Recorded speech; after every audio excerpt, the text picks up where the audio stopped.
इब्राहीम ने असवद के वास्ते से बयान किया, उन्होंने हज़रत आयशा रज़ियल्लाहु ताला अन्हा से। दूसरी सनद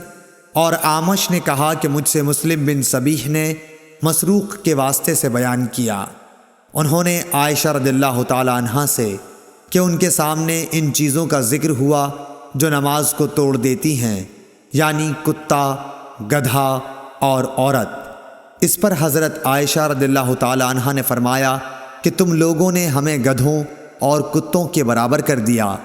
हालांकि ख़ुद नबी करीम सल्लल्लाहु अलैहि वसल्लम इस तरह नमाज पढ़ते थे कि मैं चारपाई पर आपके और क़िबले के बीच में लेटी रहती थी। मुझे कोई ज़रूरत पेश आती और चूँकि ये बात पसंद न थी कि आपके सामने जबकि आप नमाज पढ़ रहे हों बैठूं और इस तरह आपको तकलीफ़ हो, इसलिए मैं आपके पाँव की तरफ से खामोशी के साथ निकल जाती थी।